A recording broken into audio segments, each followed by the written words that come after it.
In the quiet corners of history, a humble life concealed one of the most profound spiritual odysseys the modern world has ever witnessed. Born in 1905 within a small Polish village, Helena Kowalska emerged from a faithful yet impoverished family as the third of 10 children. Her early existence was defined by relentless labor and simple meals, preparing a hidden soul for a destiny far greater than human imagination. Even as a young child of 7, Helena felt a mysterious magnetic pull toward God, while other children played carelessly in the open fields. She confided her deep desire to become a nun to her parents, yet the crushing weight of poverty kept her sacred dream distant. Forced to leave school after only 3 years, she worked as a domestic servant in nearby towns to support her struggling family. To the world, she was merely a poor girl scrubbing floors and cooking meals, yet an internal voice whispered of a higher calling. The definitive moment arrived at age 20 during a dance with her sister, where music and laughter suddenly faded into spiritual silence. Amidst the festive crowd, Helena saw a terrifying vision of Christ, stripped and suffering, asking how long she would keep him waiting. Shaken to her very core, she fled the dance hall and ran breathlessly to the nearest church to fall before the Blessed Sacrament.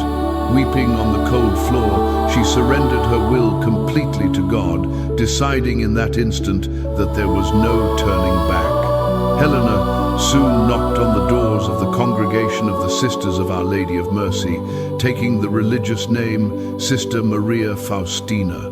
Inside the convent walls, she was assigned the most humble tasks of cooking, gardening, and answering the door as a simple porter. To her fellow sisters, she appeared quiet and unremarkable, yet beneath her habit, she carried secrets that heaven itself had entrusted to her.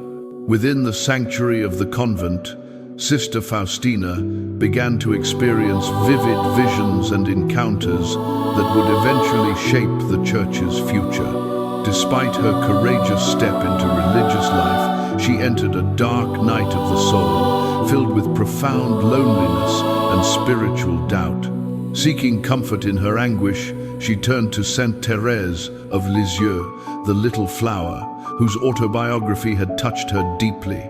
During a novena, Faustina fell into a deep sleep and saw a vivid dream where Saint Thérèse appeared alive and radiant before her.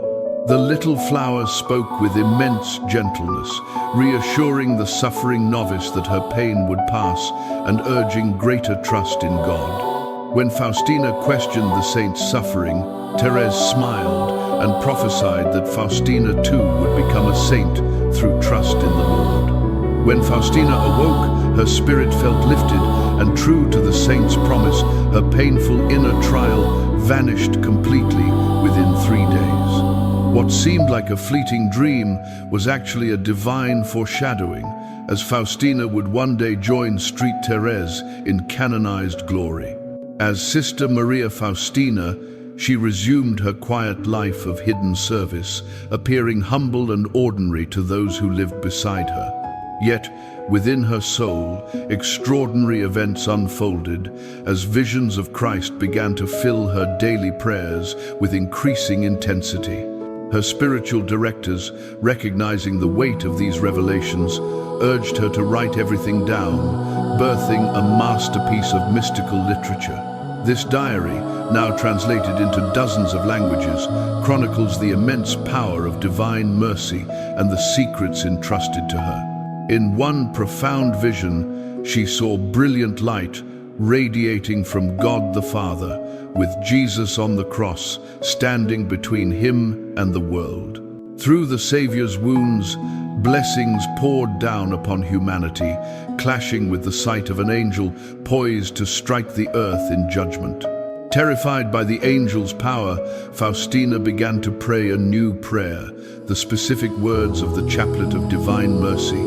As she recited these inspired words, the destroying angel became powerless, unable to execute the divine punishment upon the sinful world. In that mystical moment, she understood that this prayer held the power to intercede for the world and delay the hand of justice. These revelations carried both hope and warning, showing that God's mercy is offered to every soul before the time of justice arrives. Her mission became clear: to proclaim God's mercy to a distracted world so that souls might return to Him before it is too late.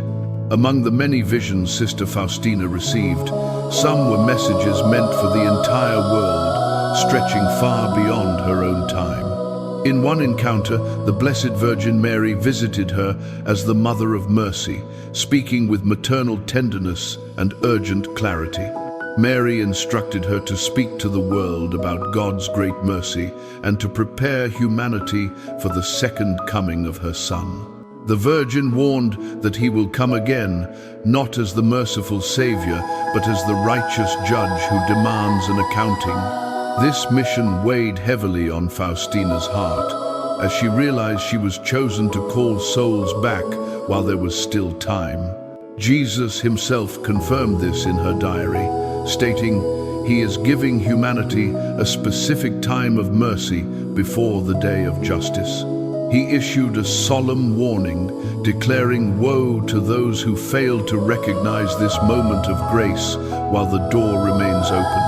Jesus gave practical, urgent instructions: spread devotion, trust in forgiveness, pray the chaplet, and honor the feast of mercy.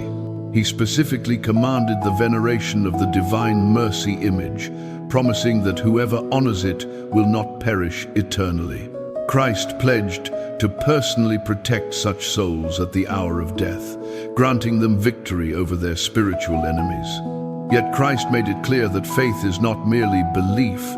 Mercy must be demonstrated through deeds, words, and prayer. This appeal echoed the call once given to Saint Margaret Mary regarding the Sacred Heart, but now with final urgency. One of the most striking revelations entrusted to Faustina concerned the future and the days leading up to the end. Jesus told her she must prepare the world for His final coming, telling them of mercy while it is still offered. He described a great sign in the heavens, something extraordinary that no one on earth would be able to ignore. Faustina wrote of a vision where the skies grow dark, and then a luminous cross suddenly appears across the heavens. From the wounds of Christ's hands and feet, radiant light would pour out, illuminating the earth with divine brilliance. This celestial sign would be the world's final chance, a heavenly warning calling every soul to choose mercy over judgment. In another vision, the sky was illuminated with brilliance that pierced the soul, leaving no one untouched by the truth.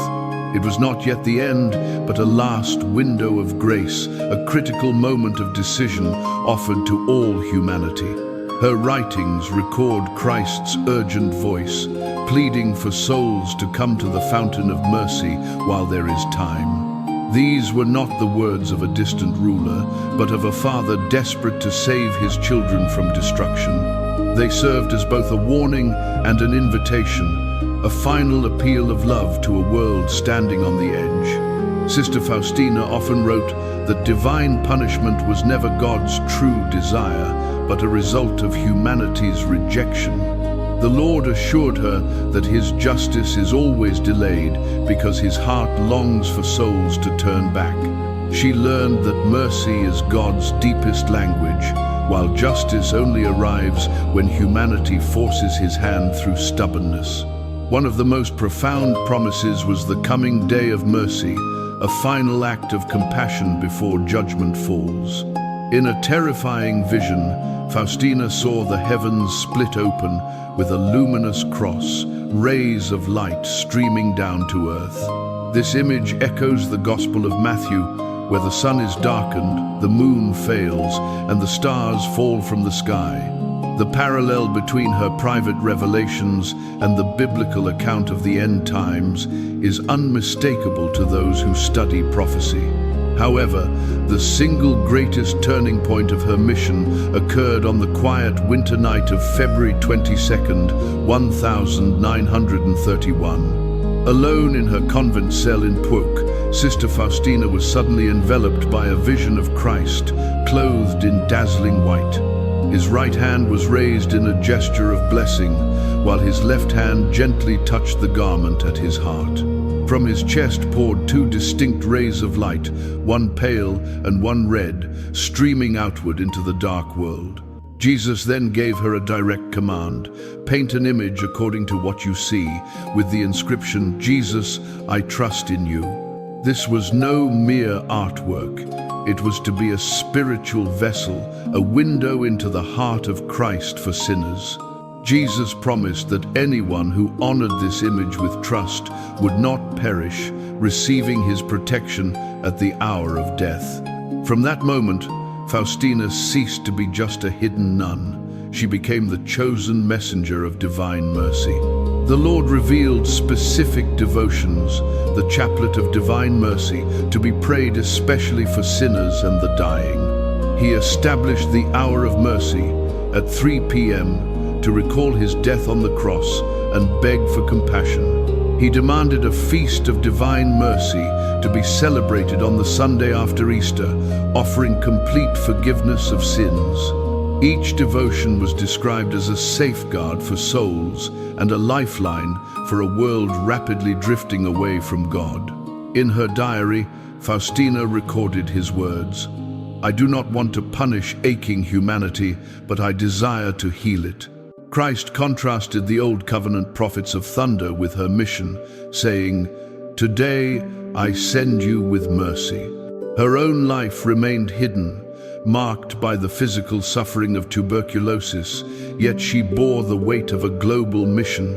When she died in 1938 at just 33 years old, it seemed her story might fade into silence and obscurity.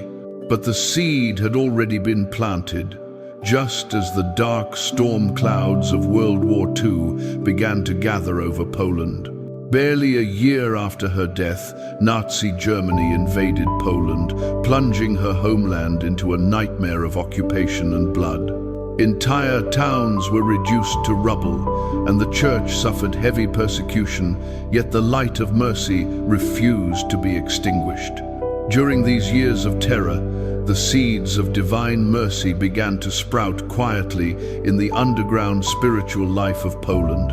Handwritten copies of her diary and the chaplet circulated secretly among priests and laypeople like a spiritual contraband of hope. In freezing bomb shelters and concentration camps, the simple prayer, "Jesus, I trust in you," became a lifeline against despair. In Krakow, hidden groups gathered around crude, hand-drawn images of the merciful Christ, trusting that love would conquer hatred. One young Polish seminarian living through this darkness was Karol Wojtyła, who would later become Pope John Paul II. He worked in a stone quarry by day and studied for the priesthood in secret by night, witnessing the era's brutality. Though he had never met Faustina, he carried in his heart the conviction that mercy was the only cure for a broken world. Meanwhile, the first divine mercy image, painted under Faustina's direction, was secretly moved to Vilnius, surviving the devastation of the war. Its survival amidst the bombing was seen by many as a miracle, a sign that God's promise of protection was real.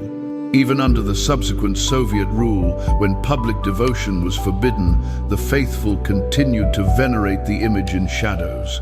The rays of red and pale light began to appear on holy cards and in homes across Eastern Europe, defying oppression. After the war, Polish immigrants carried Faustina's message across the ocean, planting the devotion in the Americas and Australia. In bustling cities like Chicago and Detroit, the Chaplet of Divine Mercy became a daily prayer for thousands of new believers. The devotion took deep root in the Philippines during the 1950 seconds, where families began gathering daily at the hour of mercy.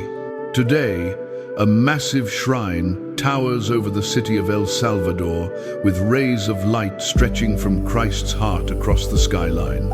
In Latin America, communities in Mexico and Brazil embraced the chaplet as a powerful weapon against violence and deep poverty.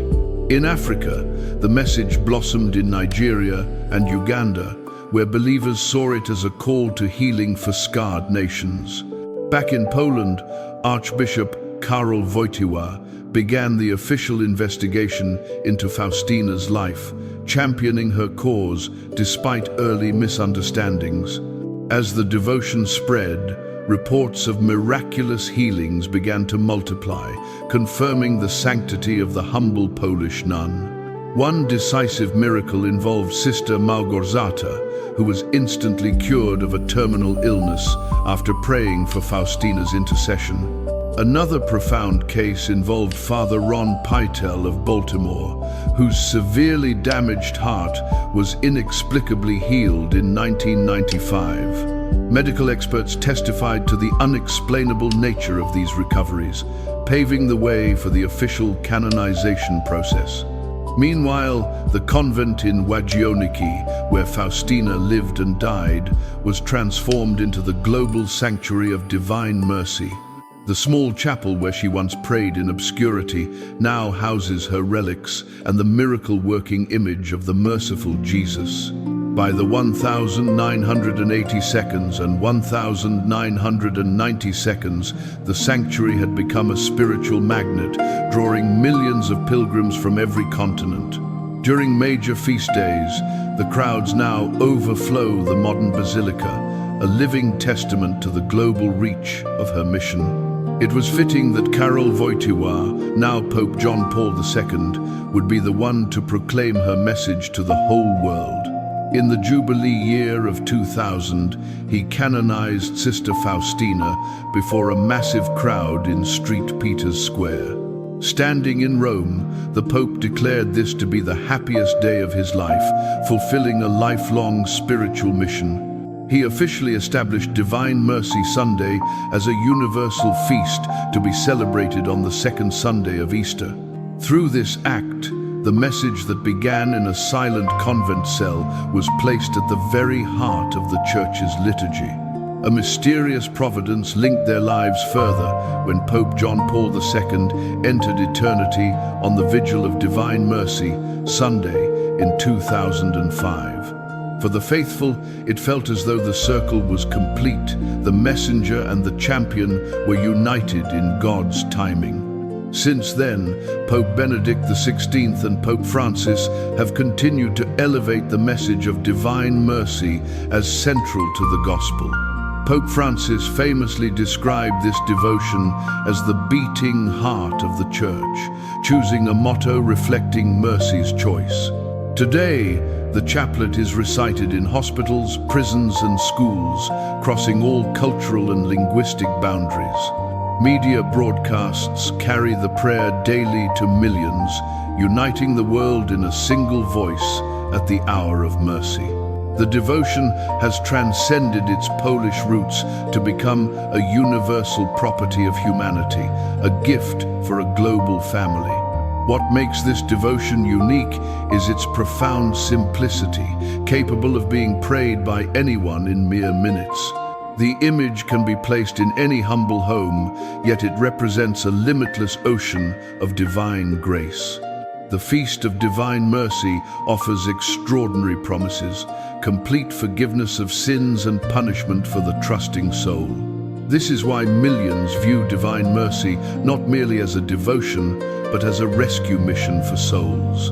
In a century scarred by war and genocide, Faustina's voice rings louder than ever before in human history. Christ warned that mankind will not have peace until it turns with absolute trust to his infinite mercy.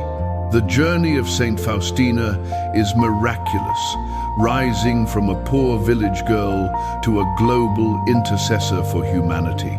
Her life serves as proof that God can take what is hidden and make it shine across the world. Yet her message was not only about the past. She insisted her words were meant for our times. Hidden within her diary are pages that read like urgent warnings and prophecies for the generations to come. Christ revealed that the present age is a specific time of mercy, a temporary window of grace offered to all. She recorded his words stating, "His arm is slow to raise the sword, for he longs to save souls." Jesus made it clear that punishment is never his desire, rather, humanity's rejection forces his hand. But one day the door of mercy will close, and the terrifying door of justice will open forever. Among her most striking revelations was the promise of a celestial sign before the final judgment arrives. In this vision, Faustina saw the heavens torn open and a luminous cross appearing across the darkened sky. From the wounds of Christ, radiant light poured down upon the earth, a brilliance no one could ignore. This was no private symbol, but a universal moment where every soul would be forced to look inward. The description is hauntingly similar to Scripture, echoing the Gospel of Matthew's account of the end times.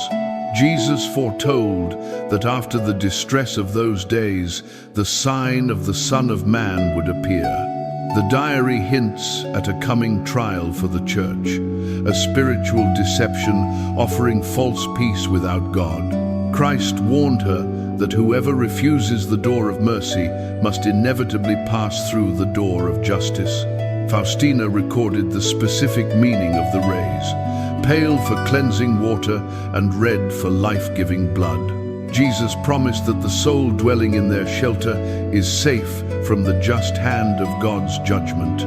These images were not abstract symbols, but living prophecies of protection for the faithful during times of tribulation.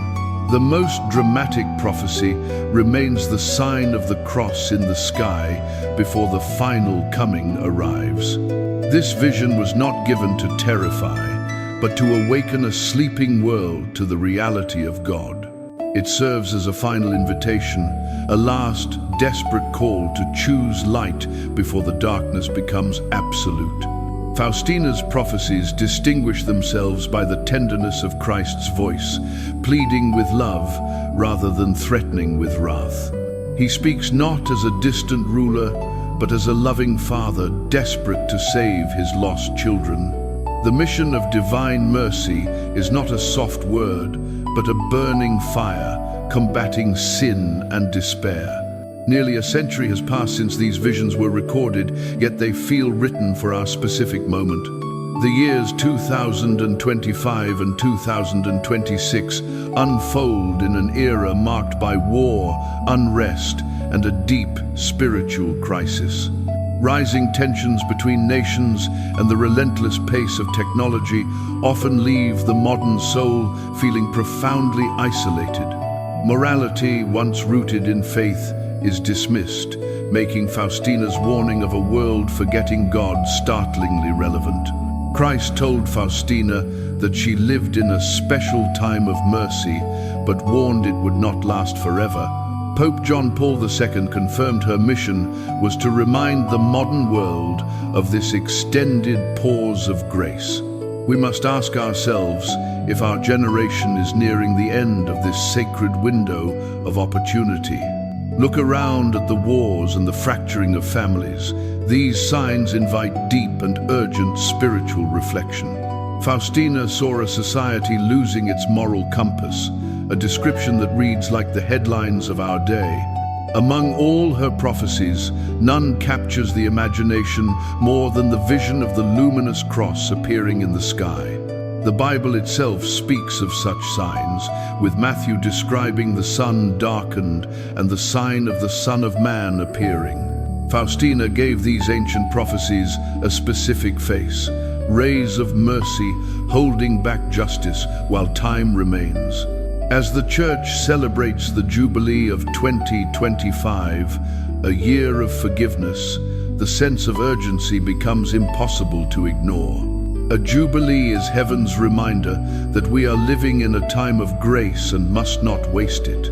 The Catechism teaches that before Christ's return, the Church will face a final trial that shakes the faith of many.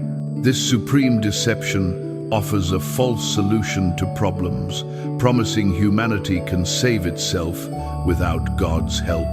Faustina echoed this danger, seeing a world choosing itself over God and discovering too late that it rejected hope. Yet it would be a mistake to see only warning in her words, for she was primarily a messenger of hope.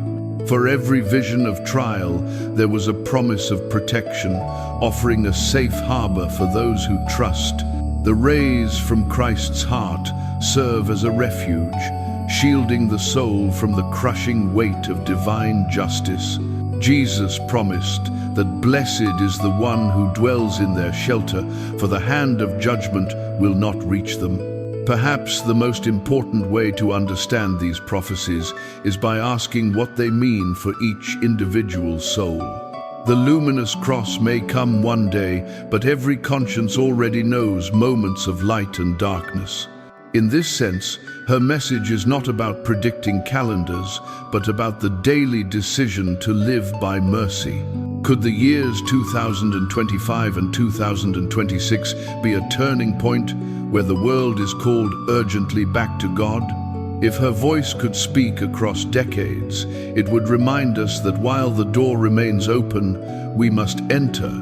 In the end, the prophecy comes down to one fundamental choice: trust in mercy or paralyzed fear of the future. These signs remind us that history is not random, and Christ is still reaching for us with outstretched arms. The ultimate question is not when the end will come, but whether we will have chosen mercy when it does. As the world enters 2025 and beyond, Faustina's message is a direct voice calling to the present moment. Now is the time of mercy. Do not wait until the 11th hour to seek reconciliation with God. Whether the luminous cross appears tomorrow or in centuries, the invitation to trust remains the same. For each soul, the decisive moment is already here, requiring a choice between light and darkness. When Street Faustina entered the convent, no one imagined her hidden life would eventually shake the nations. Her story proves that God chooses the lowly to confound the mighty, placing eternity's words in humble hearts. Through her, the voice of Christ reached across decades, calling a drifting world back to its Creator. The 20th century was scarred by war and ideologies that rejected God, yet mercy took root in the ruins. The 21st century faces similar storms, with violence and isolation making the message strike with renewed force. Mankind will not have peace until it turns with trust to my mercy. These words are not poetry, but prophecy. History is a battlefield between light and darkness, and we are living in the sacred pause before the end.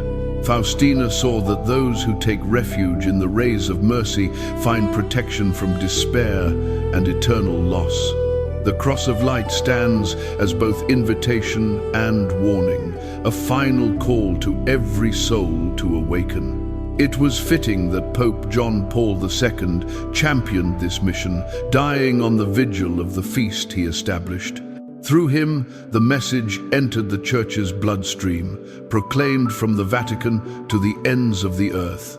The choice is stark but beautiful. The door of mercy stands open, requiring only the gift of trust. In small practices, the chaplet, the image, the hour, lies a shield for the soul and a balm for the world. Faustina knew suffering and trials, yet her diary closes with the confidence that mercy is an endless ocean. She revealed that God's love is stronger than sin, stronger than despair, and stronger even than death itself. The story ends where it began, with a humble prayer whispering through history, "Jesus, I trust in you."